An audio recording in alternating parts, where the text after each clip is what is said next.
You're listening to Civic Media. You can tune into any of our live shows on any radio station across the state with the Civic Media app. Find us in your phone's app store and listen anytime, anywhere.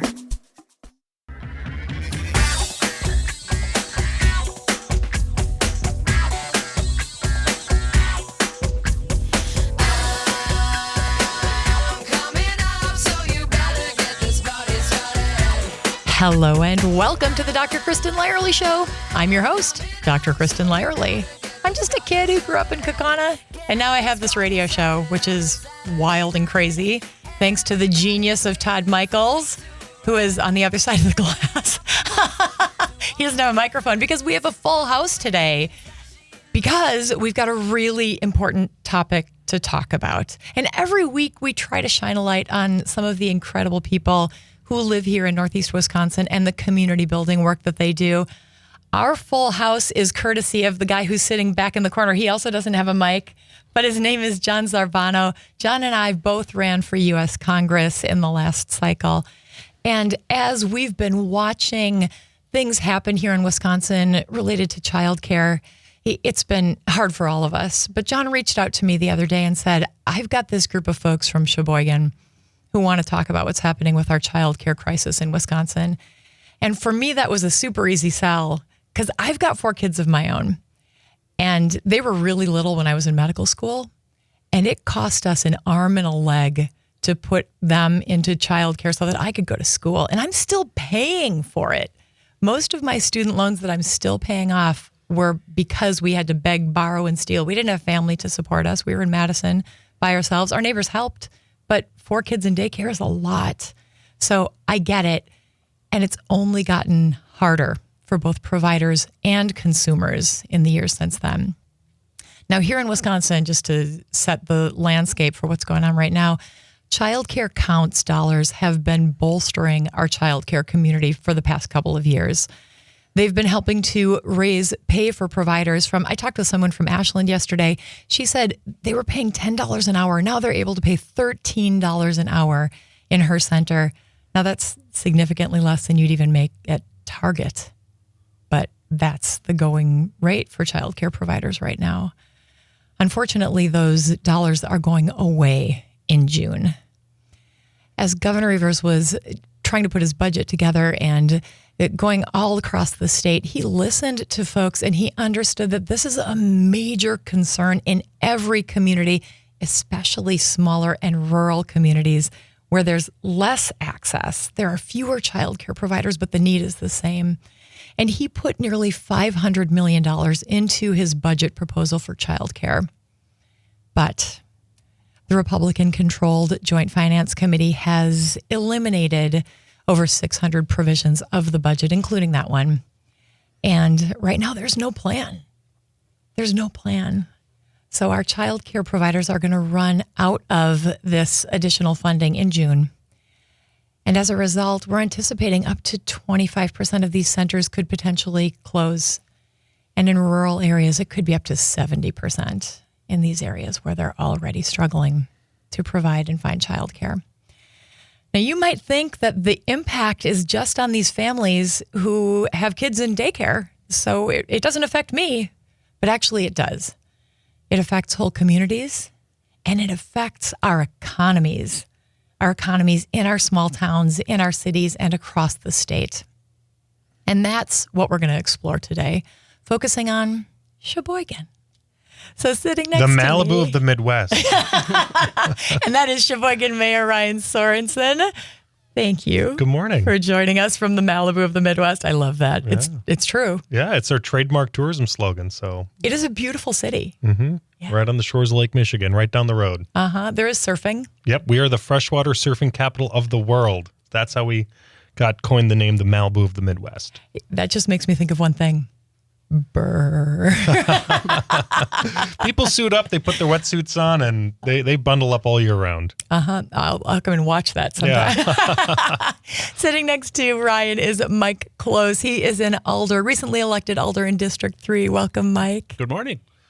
And he's also a dad, I should mention. Yep, working dad. Yeah, that was a big part of my campaign, actually, was trying to highlight the working families in Sheboygan and what they go through, and my lived experience as a dad in Sheboygan as well. You also look pretty natural behind the mic. Oh, thank you. Yeah, high school opportunities abound in Sheboygan, so we had a radio show that I was a part of back then. So that was one of those things that I tried to do as best I could back then. We had a radio show in the evening. You're living your childhood dream right now. I really am, yes. And next to Mike is Leah Hibble. She is on the Sheboygan Area School District Board of Education, and she's so much more. Leah, welcome. Thank you. Good morning, everyone. I am here not just as a school board member, but I work as a mental health counselor in an intensive outpatient program. I see in my daily work the effects of what having a positive adult influence can have on children's lives. So I'm glad to be here to share my perspective. Also wanted to think a little bit about the Malibu of the Midwest slogan. Going back to the early 20th century, Sheboygan was known as the city of 4 C's, chairs, churches, cheese, and children. While our last chair factory closed in 2023, cheese is not really an industry in our city, but rather the county. Children have been the cornerstone of Sheboygan for its entirety, and I'm glad that we are all here continuing that work. That is incredible. I had no idea. Yeah. I think of brats and polka. Well, we got that too. Always. That'll never change. There's something for everyone. Yeah. And anchoring our team is Angel Berry. Angel is the executive director and co-founder of A Million Dreams, which is a child care center and so much more. Working on it, yes. Yeah. Tell us about it and you, Angel. Lead us off. Sure. So I started out doing childcare in my home, and I did that for 10 years. But ever since my children were small, and they're in their mid-20s now, I was looking at childcare and the shortcomings. The lack of childcare on off shifts or over the weekend, the lack of access for kids with special needs, the lack of affordability, which is a huge issue. And I always knew that I wanted to do something bigger. I couldn't possibly fit enough kids in my house to make my heart happy. So I needed to get a little bit bigger, and that just kept spiraling. So we incorporated a nonprofit in 2019, and we opened our center in March of 2023. So what we're doing at A Million Dreams is a little bit different than the standard childcare, and we're looking at ways to solve the childcare crisis. And that's just going to take support from everybody. And when you say what you're doing is a little bit different, in my experience with childcare, you can drop off as early as maybe 6 a.m. and you have to pick up by 5 p.m. And your kids have to be pretty straightforward without a lot of bells and whistles. That is not your center. That is not my center. Gosh, that would be a lovely day. We're open from 5 a.m. until midnight, 7 days a week. We are licensed 24/7, and we'll get there. We're just not there yet. We've only been open 2 years. But we are all-inclusive. And so we've got kids of all varying abilities. We can't meet all the needs because we just don't have the professionals to help with our extra needy kids. And that just takes more money, which nobody has in childcare. But we also meet families where they're at. So I talk about childcare being a service model because having a model of childcare that's looking for a profit is dying nationally. We can't keep doing that. So if we look at it as a service, it's about what families need. And they need access to care that's affordable. They need flexible schedules. They need to not pay to save a spot. They don't have to pay for a full 20 hours a week if they need 3 hours on Wednesday. And so our families are able to schedule whatever it is that they need, and that's what they pay for. Service, not profit. Exactly. Yeah. Exactly. And Mike, you get this I on do. a really personal level. Yes, specifically with her organization. So that's her. A Million Dreams has been a big part of our life since they opened. And we have 3 children, 9, 5, and 1. And the 1-year-old, a year ago, before he was born, we were deciding where we wanted to go, what we wanted to do.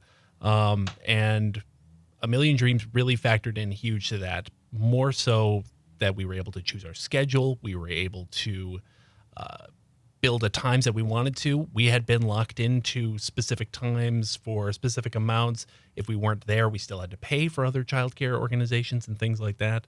But that was huge for us. And moreover, on top of the other services that you spoke about earlier, we had an illness in our family, and we needed potential emergency childcare for our other 2 children as well. So being able to provide that for them on top of the existing care was fantastic. It was a lifesaver. I feel like that is genuinely a gap across the spectrum. We tend to think of ourselves when we're well, whether we're well healthy adults or well healthy children or well healthy older people, but there are always things going on in our lives that create exceptions, and we just don't have that wiggle room. Mm-hmm. Absolutely.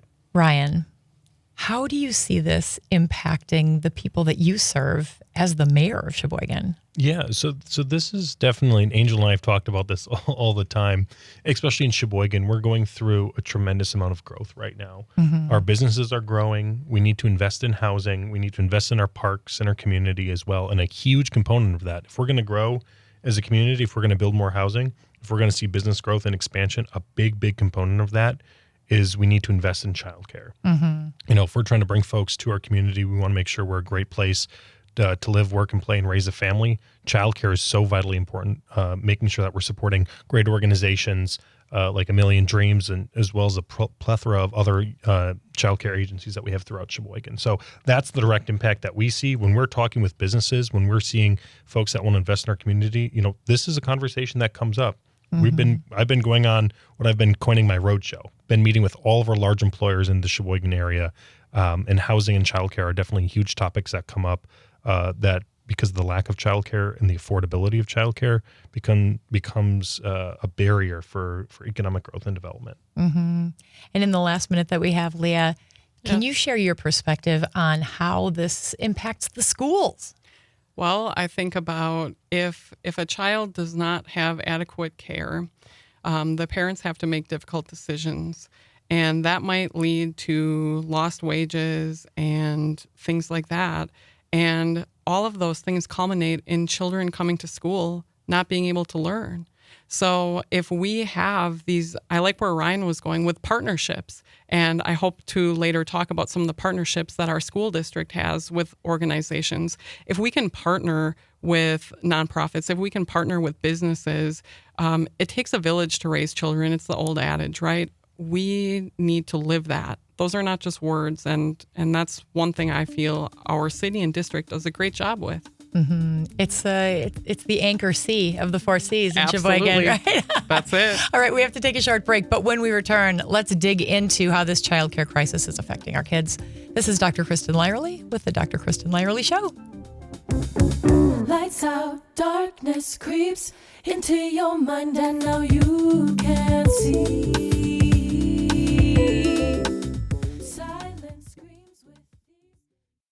You're listening to Civic Media. Stay up to date on the latest news and information for your local community and Wisconsin by signing up for our free email newsletter. Visit civicmedia.us/email to get started.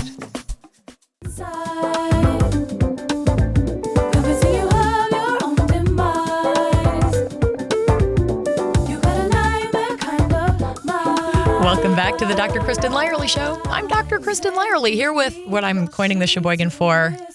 That's not a polka band. Not yet.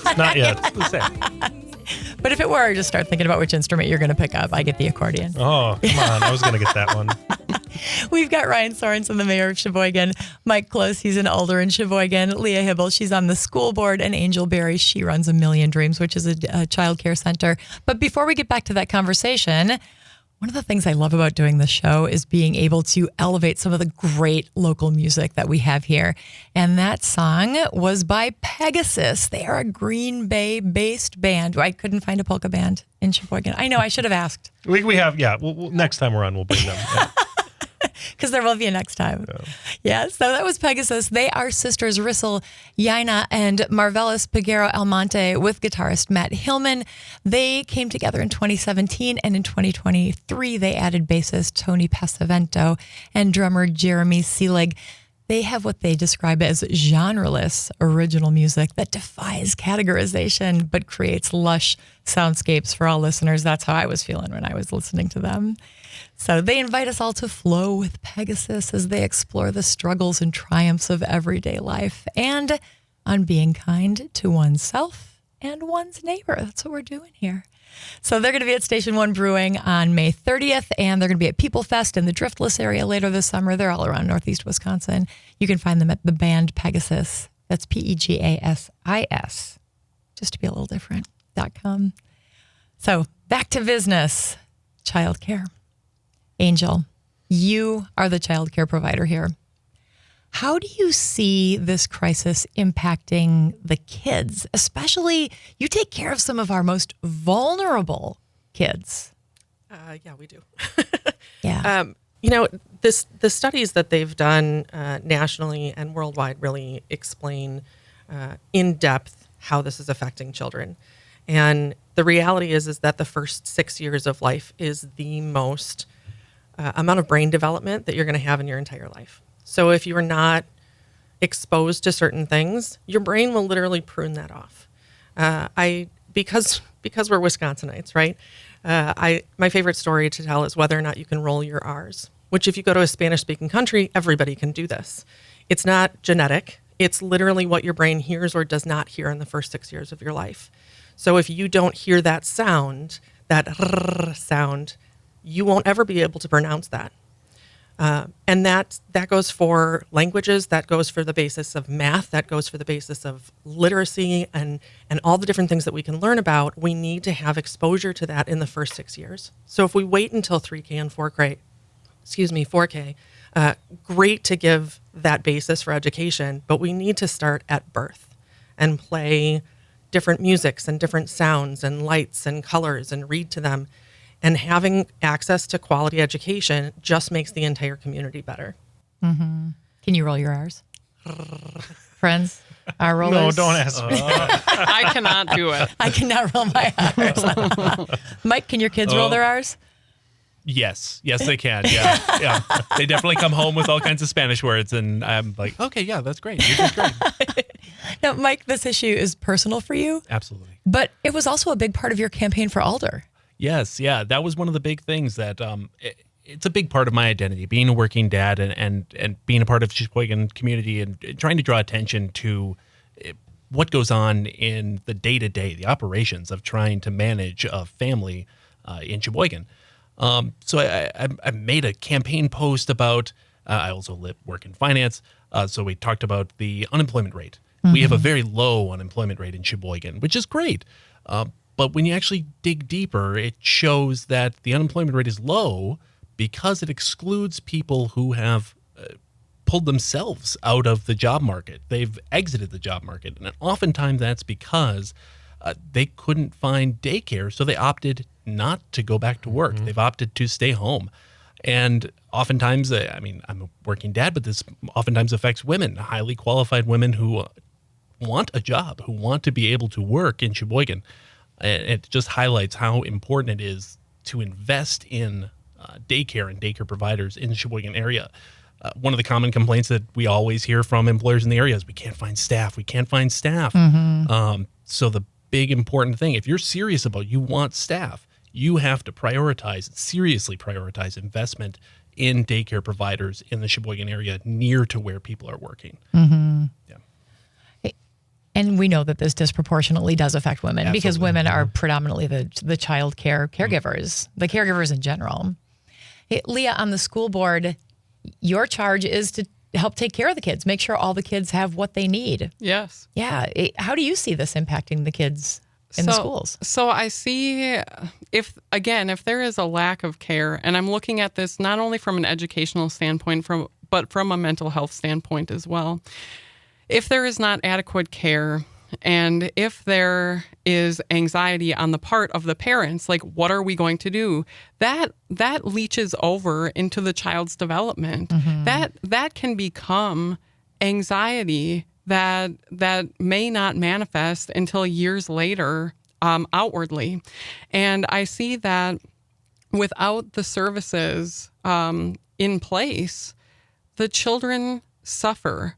Children need attachments that help them grow, and quality, adequate care is one way that can happen. You bet. And Ryan, I should mention, I'm here with Ryan Sorensen, Mayor of Sheboygan, and Mike Close, Sheboygan Alder, Leah Hibble from the Sheboygan School Board, and Angel Berry, who is the Executive Director and co-founder of A Million Dreams. Ryan, in order to have a healthy community, and you mentioned this earlier, you need all those services. Sheboygan is known to be a place for families. Yeah. Yeah. Yeah, and I think it's fundamental and something that I always talk about, is investing in quality of life. And sometimes that sounds like the cliche political statement, but, what does that look like? It means walkable communities. It means healthy parks. It means, this is something Lee and I were talking about on the way up. Strong schools equals strong cities equals strong schools. That's that symbiotic relationship. And a fundamental component of that is to have strong quality childcare. And this is something Angel and I have talked about before. She said, Mayor, you talk about housing and then everyone starts to talk about housing. We need to have this conversation on childcare as well. And well, here we are. So we're making progress. And this is something that we need to have a bigger conversation on as a community is how do all these entities, how does business growth, how does investing in parks, how does fixing our roads and creating walkable communities, how does this all tie together to make sure that Sheboygan is a strong place to raise a family and grow your family right here? And childcare is obviously the cornerstone of that. So just having local leaders, like folks here at the table that understand how all these mesh together and how we invest and how we promote our communities, that's how it all comes together. Together. I think that's the key. That's the simple, nickel version of the conversation. Exactly. Yeah. Yeah. None of these things exist in a silo. Yep. Correct. So if you go ahead, Mike. Oh, sorry. And just to add on to that, I'm a remote worker. We could choose anywhere we wanted to go. And a big part of where we chose when we came back to Wisconsin, we wanted to be close to family, but that could be anywhere. We could drive 30 minutes away or something like that. One of the big reasons why we chose to stay in Sheboygan is because of child care availability. So keeping that in mind. Yeah. And you're in finance, so we all get the economy, or like we all, price of eggs, all of that. That's important. So when we come back from this break, let's talk about the economic impact of affordable childcare on our entire community, not just parents and kids, but everybody. Yeah. So this is Dr. Kristen Lyerly. You are listening to the Dr. Kristen Lyerly Show. There's nothing you can say that'll mean something. Fooling me into believing that we got to be something. We ain't got to be something. There's nothing you can say that'll mean something. Nothing. Welcome back to the Dr. Kristen Lyerly Show. I am Dr. Kristen Lyerly, and I'm here with Mayor of Sheboygan, Ryan Sorensen, Sheboygan Alder Mike Close, School Board Member Leah Hibble, and Angel Berry, who is the Executive Director and co-founder of A Million Dreams. We are talking about the childcare crisis in Wisconsin, specifically in Sheboygan, from all these different perspectives, as providers, as parents, as community leaders in the schools. It's a huge deal. And I want to lead with a couple statistics that were listed on the 5-year fund. Child care challenges cost the U.S. economy over $122 billion a year. Billion. But investing in high-quality childcare and early learning programs can generate over $7 per every dollar invested. This is an investment in your community. And the availability of early childhood education programs attracts home buyers and actually increases property values by $13 for every dollar invested in programs. Wow. So you can tell, we've got the statistics, and these are global, so we don't know what it is specifically in Sheboygan, but your gut tells you that when we invest in children and childcare and families, we invest in our communities. Ryan, as mayor, you and your elected leaders recognize the importance of a healthy economy. In general, investing in childcare provides an economic boost. How does this play out in Sheboygan? Yeah, and I think kind of to my point before, when we've been meeting with, I've been coining my roadshow, when we've been meeting with all of our large employers, Sargento, Kohler, American Orthodontics, MillerPoor Sigma, you go down the list, Sheboygan's got them. We've been hearing very basic themes of, we want to recruit and attract talent to Sheboygan. What does that look like? Sheboygan's very known for, and, Mike's got the story of Sheboygan. A lot of folks, once they graduate high school, go off to college, they might leave, go somewhere else across the country, explore their lives, invest in their career. But when they want to, start a family, when they want to raise their kiddos, a lot of them come back. We call it kind of that boomerang effect. They want to come back to Sheboygan because they know we got good schools, good jobs, good quality of life. But one thing that we're seeing, and Angel and I talk about this too, it's that waiting list. It's those long waiting lists that becomes a barrier for folks to, whether to start a family, whether to move back to Sheboygan. So we see that ripple effect of how that looks when businesses are trying to bring folks back, trying to recruit folks to work for their companies. At the same time. So there's Sheboygan has that potential to really be that magnet and that boomerang for folks to come back and raise their families here. But when we have that large barrier of long waiting lists, lack of affordability, lack of accessibility, that's when it doesn't mesh. So Right. This is the magic ball of yarn that we're trying to unwind right now. Mike, it boomeranged you. It absolutely did. Yes. So we were born and raised in Sheboygan and graduated the Sullen North side, by the way. North side, yes. North High graduate. And we, as Sullen teenagers, we said, oh, this town is so boring. We want to go out and see the world. And so we did. So we lived in the Boston area and we thought, oh man, we could lay down roots here. This is going to be great. And we finished up our education. We got good jobs, started careers, and we started a family. And in starting a family, we saw the absolute impact of childcare in the area as well. So on top of just being away from family and that support network that is so crucial for raising kids, we tried to cobble together what we could for childcare in the area. And it was astronomical. I think at the height of it, we had 2 children in daycare and we were paying $38,000 per year on childcare before we decided to come back. Before COVID, we said, okay, we need to do something about this. This expense is way too high. We need to get back. And so we decided, all right, we're going to pack our things up and move back to Sheboygan. So we got home in 2020 and haven't looked back since. And a big part of that was the availability and the having that social network, that family network that was there. That's huge. And on top of that, just Sheboygan being a place for families. It was deliberately, there's huge families, there's kids playing in the street, things like that. All these critical pieces of being a part of a city like Sheboygan and raising a family. You want to have those social networks, those built networks where people can be, where kids can play, where kids can have fun and build those social ties to an area like I did when I was a kid.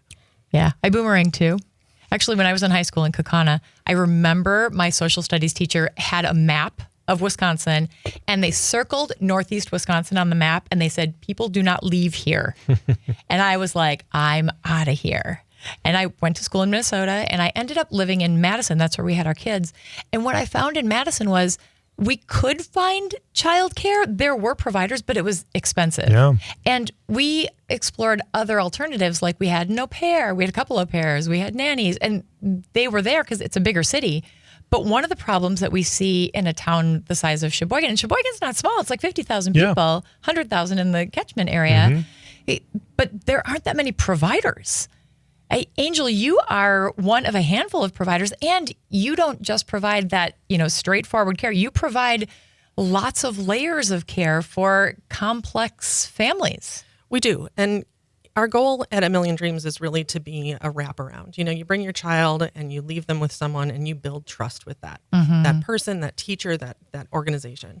And so you allow yourselves to be vulnerable and say, these are the other things that we need. And so we really have some services that we've already started and that we're planning to start that wrap around the family and connecting with other organizations, provide them with other resources as well. And I wanted to spin off something that Mike had said. He said that he cobbled together care. Yes. And any professional who works with small children know that the first thing that they need is consistency. And when you're cobbling together, which happens all the time in this country, grandma takes them on the weekends, and then I've got a friend who will take them on Tuesdays, and this day we can get them into this daycare, and that day they're just going to stay home. And you're short, the kids get the short end of the stick, right? Access to quality care gives them the education, the consistency, the safeness to eliminate, like Leah said, that anxiety that's going to come up later in life for not knowing what you're doing on a day-to-day basis. I think that's incredibly important. And I think we forget about that because we're so busy desperately trying to find a place to park our kids that we forget about actually caring for them and providing them with consistent schedules and food and people and educational experiences. And I think it's something to be said when you can look at social media accounts and see people saying, I need somebody tonight for my kids. I need somebody this weekend for my kids. You don't have time to vet them, to learn who they are, to know who's taking care of your children. And if you're doing that on a consistent basis and cobbling that together, what are we offering our children? Right. We're talking about Wisconsin's childcare crisis with Mayor of Sheboygan, Ryan Sorensen, Angel Berry, the executive director and co-founder of A Million Dreams, Leah Hibble, who's on the school board in Sheboygan, and so much more, and Mike Close, who's one of the elders in Sheboygan and a dad. Angel, I want to come back to you and just ask this question because it's really important to your community. After June, are you going to be able to make ends meet? Well, to be honest with you, we don't make ends meet now, right? There's no money in childcare, and we rely on donations and support outside of the fees that we're charging families. We charge families $7 an hour per kid, and if you've got 3 kids and a job that's paying you $18 an hour, that's not livable. We don't pay our teachers a living wage. Nobody in the building is making a living wage, really. Sheboygan is $20.02 an hour. Should be a living wage for a single person. And we can't afford that. And so we do look to foundations and grants and personal individuals who have donated to our cause. But we received $150,000 last year from Child Care Counts. If we just broke even, and I never gave anybody a raise, I would have to raise my rates to $14.60 an hour. And that's doubling your rates. It's more than doubling your rates. Yep. Completely unaffordable. Absolutely ridiculous. So it's unsustainable. We cannot, as an industry, be self-sustainable. We have to be a public good in which people can invest in the care of the children in the community. Yeah. Hey, Leah, as these kids get older and they enter schools, this becomes your problem. Absolutely. And I think about something that Angel just said, and something that I alluded to earlier, talking about partnerships. We know that it takes a village to raise children. And one thing that I think our school district does a really great job at is partnering with other community agencies to allow for affordable, not even just childcare, but for those opportunities to have social development, those opportunities to learn and live in a trauma-informed space. Our district in 2019 started a program called Kids Stop, and that was in conjunction with the Boys and Girls Club and the Sheboygan County YMCA. And that offers parents of K through 12 students the opportunity for affordable before and after school care at 9 different school sites in our district. I think it's an excellent thing, but one thing that I think about here is, what about, I know that we are talking about particularly school-age children, but what about infants? What about toddlers? What about those parents? And what are we doing for them? What can we be doing for them, not just as a district, but as a city as well? So that's one thing that I'll really be interested to see is what more can we do for the youngest of learners before they're even eligible to start their public education. What can we do for them? We need to start thinking about that. We've been thinking about so many things. Yes. I mean, I heard you say partnerships. I heard you say grants and donations. We're talking about programs, collaboration, talking with the big businesses, all the businesses in the Sheboygan area. You know, the one thing I haven't heard anybody say, I want a handout from the government. Right. Well, wouldn't that be nice? Yeah. I don't think anybody is asking for a handout. I think we're asking for a hand up. Absolutely. Absolutely. And childcare counts did that. They stabilized the childcare workforce during COVID. And thanks to Governor Evers, they kept it alive to this point. But it's in the deepest level of crisis that we've ever seen. And if that money stops in June, there will be people throughout this entire state, including Sheboygan, that will simply close their doors. And in addition to that, the professionals that work in childcare, they're going to leave. I know there's a childcare center down the street from us that didn't give raises with childcare counts because it was not guaranteed. So they get monthly bonuses. When those bonuses are gone, they'll make more money at Walmart. They're going to leave the industry. And we're talking about professionals. I have people who are making $16 an hour with a master's degree. I mean, this is ridiculous that we're not supporting that industry. And I think you see the ripple effects on the local economy. You know, if that happens, you know, people will leave the workforce, people will leave the businesses. You'll see the unemployment rates increase. You'll see these companies lose employers, you know, so you see that whole ripple effect. So even if you don't have kiddos or you're retired, you see the impact that it has on the local economy. And this isn't just happening in Sheboygan. This is happening all in Northeast Wisconsin, all around the state, the Midwest. You go around the country, you see examples of this all over the place. This is how critically important this is. And it happens fast. Once the Keystone daycare leaves an area, workers will leave en masse quickly. And that's one of those things you see often with a lot of the smaller towns out west and things like that, where they lose their main daycare. Workers are left without an option, and they must leave. So they go find it. They double up with friends and relatives, and they make it work. So it's one of those things that it wraps up very quickly. If you don't create a fertile environment for families. Absolutely. Yes. Then you don't draw families in who will work in your businesses at Walmart, at the restaurants, start their own small businesses and continue to make your community vibrant and grow. You get the opposite. You get retraction. Yes. Yeah. And that's reflected in the schools as well. It's a workforce development issue. Yes.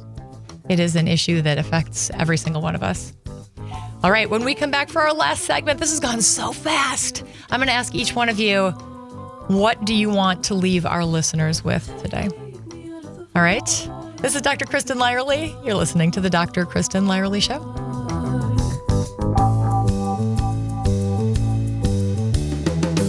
Take me out of the void, I'm afraid of the dark. You're listening to Civic Media. Find the latest news, information, and archives of all your favorite shows on the Civic Media website, civicmedia.us. I'm falling while I'm standing still, I'm standing still. Falling while I'm standing. This is the Dr. Kristen Lyerly Show. I am Dr. Kristen Lyerly, and we have been talking about the childcare crisis in Wisconsin with a focus on how this is specifically affecting folks in the city of Sheboygan. But Sheboygan is just a test case.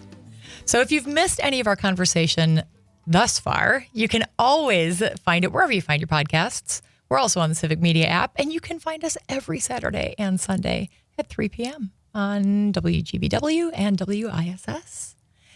So, friends, I've got my guests here, Mayor of Sheboygan, Ryan Sorensen, Angel Berry, the executive director and co-founder of A Million Dreams, a child care center that provides so much incredibly needed care. Leah Hibble, who is on the Sheboygan area school board, but also she's a therapist and an engaged community member. And then Mike Close, who is a Sheboygan alder and a dad, Sheboygan native who moved away and got sucked back in. And I should mention we've got John Zarbano, who's the godfather of this episode, sitting over in the corner. I want to hear from each of you in the just short time that we have left. If you could tell the people of Northeast Wisconsin, one thing, what do you want to leave them with?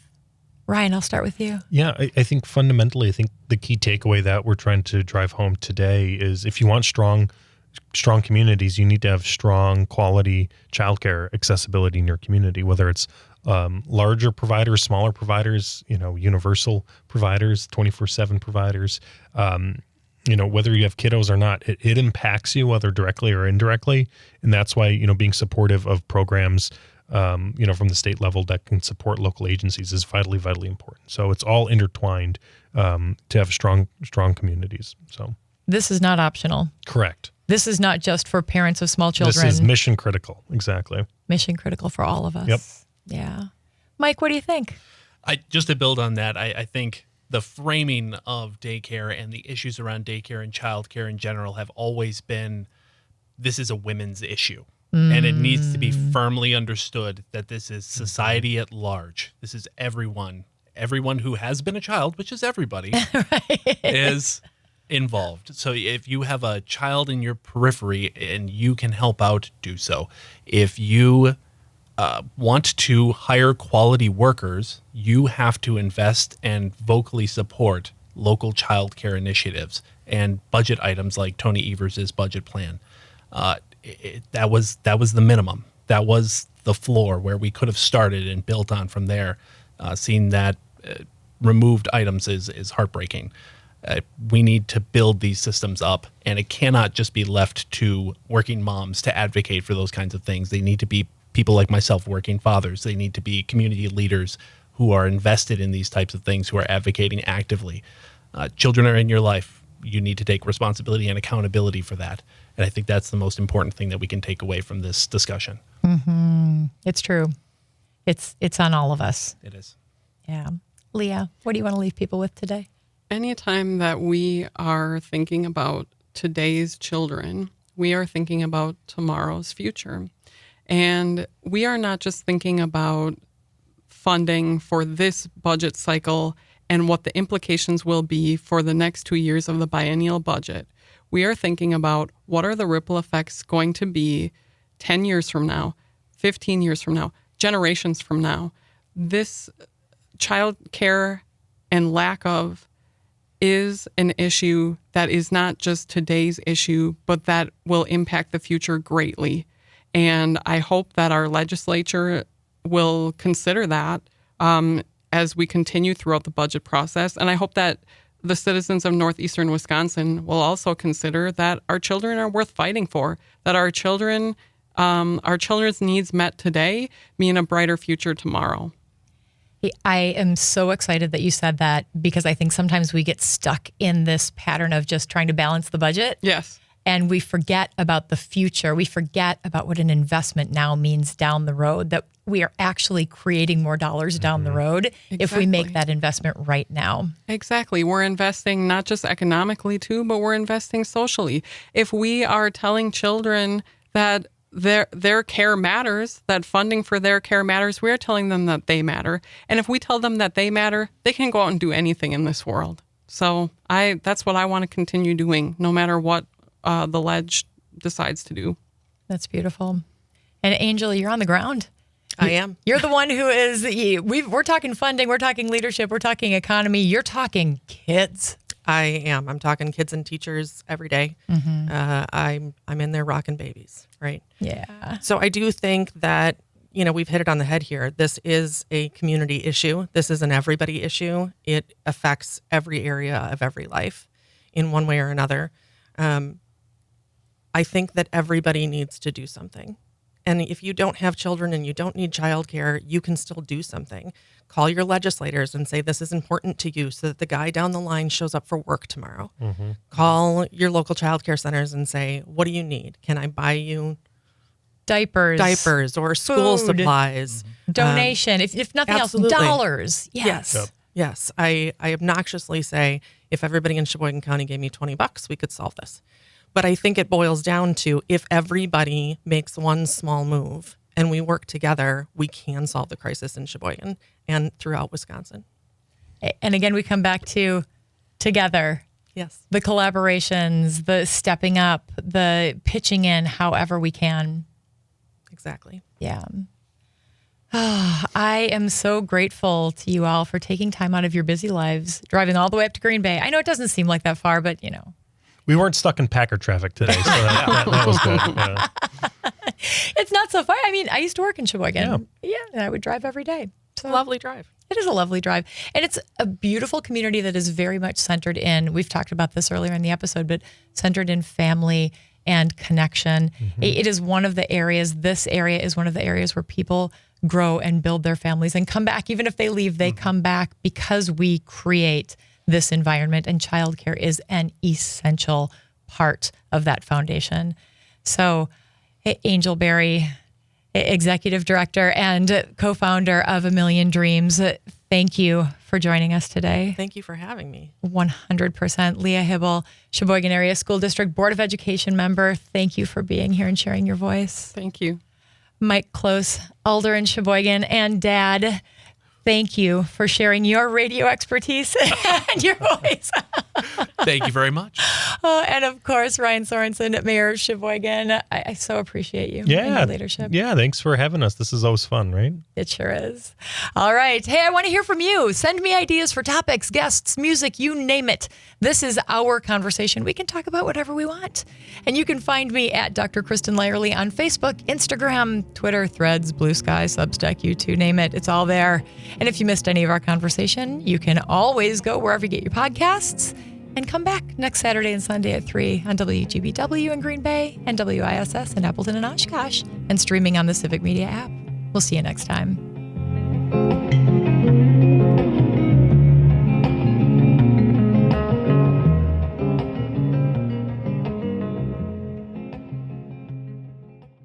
The national news cycle never stops, but it can be hard to find news about your local community. Civic Media is dedicated to providing quality local and state news coverage across Wisconsin. With the Civic Media app, you can get notifications about local stories that matter to you and your community. Find the free Civic Media app in your phone's app store and choose notifications from the menu to tell us what kind of news you want to hear about.